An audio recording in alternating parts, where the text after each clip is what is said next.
يوم نطوي السماء كطي السجل للكتب كما بدأنا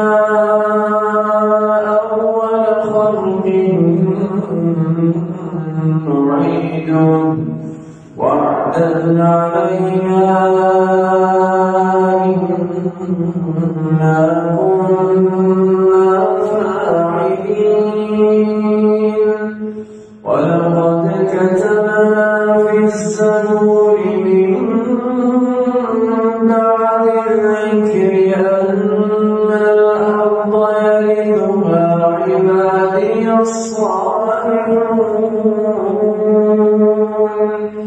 إن في